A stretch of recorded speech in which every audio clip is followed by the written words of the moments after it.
અત્યારે દેશના યુવાનોમાં એક હોડ લાગી છે કે આપણે વિદેશમાં જઈને ભણવું છે, વિદેશમાં જઈને સેટ થવું છે અને એક ડોલર કમાવાની કે યુરો કમાવાની એક ઘેલછા અત્યારે દેશના યુવાનોમાં લાગી છે।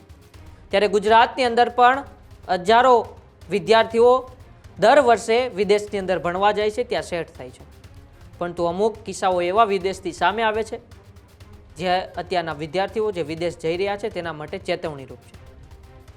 અમુક યુવાનો ત્યાં જઈને ફસાઈ જાય છે, ત્યાં અમુકની જાળમાં ફસાઈ જાય છે, પોતાનું જીવન પણ બરબાદ થઈ જાય છે, તો અમુકને ત્યાંના નિયમોના લીધે પણ ત્યાં ફસાવવું પડે છે। અને એવો જ એક કિસ્સો આ સામે આવ્યો છે મોરબીથી।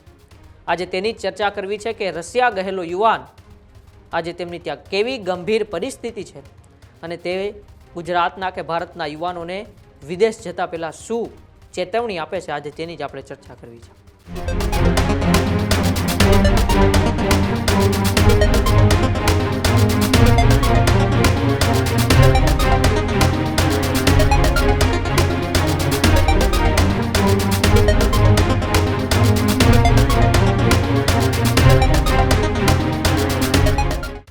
ગુજરાતના મોરબી જિલ્લાનો એક યુવાન વિદ્યાર્થી આગળ આવીને ગંભીર ચેતવણી આપી છે।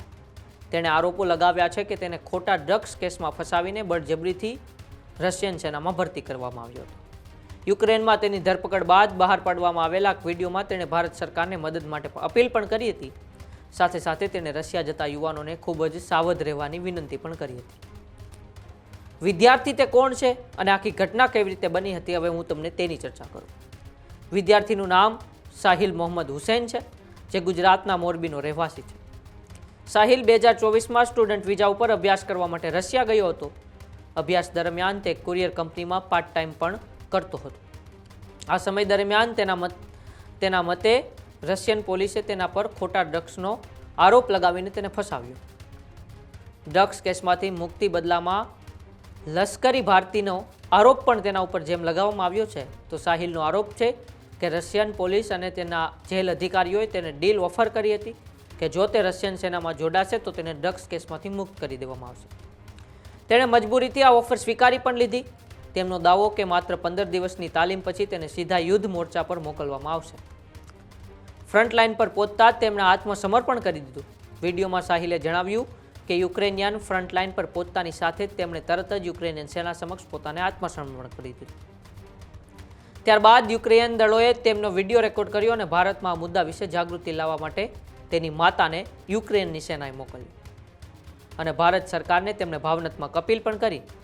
આવો પહેલાં તે વિડીયો જોઈએ કે સાહિલ તેમાં તે વિડીયોમાં भारत सरकार ने शू अपील करी रही है। नमस्कार, मेरा नाम माजदी साहिल मोहम्मद हुसैन है। मैं गुजरात राज्य से हूँ, मोरबी सिटी से। 2024 में मैं रशिया में अपनी स्टडीज़ के लिए आया था, लेकिन अपने कुछ फाइनेंशियल प्रॉब्लम्स और वीज़ा प्रॉब्लम्स की वजह से कुछ प्रॉब्लम में फंस गया था। तो इसलिए रशिया में कुछ लोगों के कॉन्टेक्ट में आने की वजह से ड्रग केस में फंस गया हूँ और मुझे यहाँ पर पुलिस, वेस्टर्न गवर्नमेंट और पुलिस की वजह से 7 सालों की जेल हुई थी as a narcotic criminal case में। हालांकि मैंने इस मामले में कुछ किया नहीं है, लेकिन फिर भी 7 सालों की जेल हुई है। और जेल के अंदर कुछ पुलिस वालों के बहकावे में आने की वजह से Russia Ukraine war contract sign किया है, जो एक सबसे बड़ी गलती है।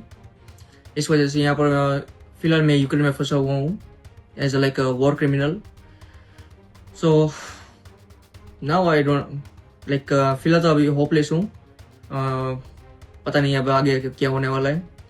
लेकिन एक मैसेज है जो अपने भारतीय नागरिकों को देना चाहता हूँ। जो कोई स्टूडेंट रशिया में आ रहा है अपनी हाई स्टडीज़ के लिए या फिर वर्क के लिए, बी केयरफुल, बिकॉज यहाँ पर बहुत सारे स्कैमर्स है, बहुत सारे like criminal cases, like narcotic cases and another illegal cases बहुत सारे हैं। तो अपना ध्यान रखें और जितना हो सके इस एसओ से दूर रहे। और ऑल्सो लाइक अपील करना चाहता हूँ अपने गवर्नमेंट से, इंडियन गवर्नमेंट, अपने प्राइम मिनिस्टर मोदी साहब से और अपने एस जयशंकर साहब से, हो सके तो मदद करी जाए। યુક્રેનમાં કેદ સાહિલે એક વિડીયો સંદેશમાં કહ્યું કે હું ખૂબ જ નિરાશ છું, મને ખબર નથી કે આગળ શું થશે, પરંતુ રશિયા આવવા માંગતા તમામ યુવાનોને ખૂબ કાળજી રાખવા અપીલ કરું છું। અહીં ઘણા લોકો તેમને ખોટા ડ્રગ્સ કેસમાં ફસાવે છે। તેમણે વડાપ્રધાન નરેન્દ્ર મોદી અને ભારત સરકારને અપીલ કરતા કહ્યું હતું કે રાષ્ટ્રપતિ પુતિન, જેઓ હમણાં થોડા દિવસ પહેલાં જ ભારતની મુલાકાતે આવ્યા હતા, હું સરકારને પુતિન સાથે વાત કરવા અને મારા સુરક્ષિત ઘરે પાછા ફરવા ખાતરી કરવા વિનંતી કરું છું કે ભારત સરકાર મારી માટે પુતિનને અપીલ કરે. ત્યારે સાહિલના માતાએ પણ અત્યારે દિલ્હી કોર્ટમાં અરજી કરી છે. સાહિલની માતાએ તેમના પુત્રની સલામત વાપસી માટે દિલ્હી કોર્ટમાં અરજી દાખલ કરી છે. આ કેસની આગામી સુનાવણી ફેબ્રુઆરીમાં થવાની છે. પરિવારનો આરોપ છે કે સાહિલને છેતરપિંડી અને દબાણ હેઠળ સેનામાં ભરતી કરવામાં આવ્યો હતો.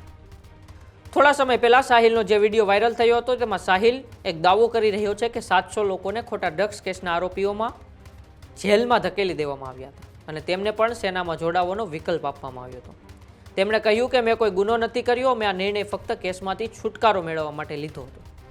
તેમની સામે હવે ભારત સરકારનો પણ જવાબ આવ્યો છે. ભારત સરકારે 5 ડિસેમ્બરના રોજ વિદેશ સચિવ વિક્રમ મિશ્રીએ જણાવ્યું હતું કે ભારત સરકાર રશિયન સેનામાં જોડાનારા ભારતીય નાગરિકોની મુક્તિ માટે સક્રિયપણે પ્રયાસ કરી રહી છે. તેમણે જણાવ્યું હતું કે વડાપ્રધાન નરેન્દ્ર મોદીએ રાષ્ટ્રપતિ પુતિન સાથે આ મુદ્દો પણ ઉઠાવ્યો છે અને ભારતીય નાગરિકોની વહેલી મુક્તિ માટે તેઓ પુતિન સાથે સતત ચર્ચાઓ પણ કરી રહ્યા છે. પરંતુ જે પણ યુવાનો અહીંથી રશિયા પોતાનું ઉજ્જવળ ભવિષ્ય માટે, પોતાના જોયેલા હજારો સપનાઓ પૂરા કરવા માટે જાય છે, તેમની સાથે રશિયન ગવર્મેન્ટ આવું કરી રહી છે તે જાણીને આપને આંચકો જરૂર લાગશે. કારણ કે વૈશ્વિક સ્તર ઉપર ભારત અને રશિયાની મિત્રતા સૌ કોઈ જાણે છે. થોડા સમય પહેલાં પણ જ્યારે પુતિન ભારત આવ્યા હતા ત્યારે વડાપ્રધાન નરેન્દ્ર મોદીએ પોતાના પ્રોટોકોલ તોડીને તેમને આવકારવા માટે એરપોર્ટ ગયા હતા અને પુતિન પણ પોતાના પ્રોટોકોલ તોડીને વડાપ્રધાન નરેન્દ્ર મોદીની ગાડીમાં બેસીને આવ્યા હતા. આ મિત્રતા જોઈને તો સમગ્ર વિશ્વ વાહવાહી પણ કરે છે તો અમુક વિરોધ પણ કરે છે. ભારતમાં રહેલા લોકો પણ એમ કહે છે કે ભારત અને રશિયા ખૂબ ખાસ મિત્ર છે. જ્યારે પણ જરૂર પડે છે ત્યારે રશિયા ભારતને મદદ કરે છે, ભારત રશિયાને મદદ કરે છે. પરંતુ જે ભારતના યુવાનો અહીંથી હજારો સપના લઈને રશિયા પોતાના ઉચ્ચ અભ્યાસ માટે જાય છે, પોતાના ઉજ્જવળ ભવિષ્ય માટે જાય છે, તે યુવાનો સાથે રશિયન ગવર્મેન્ટ અત્યારે ડ્રગ્સના ખોટા કેસોમાં ફસાવીને યુક્રેન સાથેના યુદ્ધમાં સામેલ કરી દે છે તેવો ઘટસ્ફોટ સાહિલે અત્યારે કર્યો છે.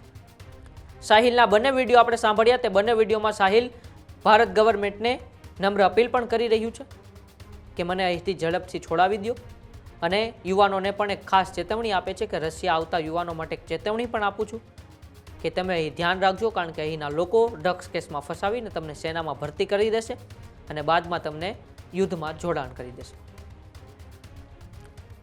જે પણ ગુજરાતના યુવાનો આજે રશિયાની દોટ મૂકે છે, આ તો રશિયાની વાત થઈ છે, પરંતુ એવા કેટલાય દેશો છે જ્યાં ભારતના યુવાનો પહોંચે છે, ક્યાંય તેમની ઉપર ગોળીબાર કરવામાં આવે છે તો ક્યાંય તમને ખોટા કેસોમાં ફસાવીને તેમનું લાઈફ બરબાદ કરી દેવામાં આવે છે.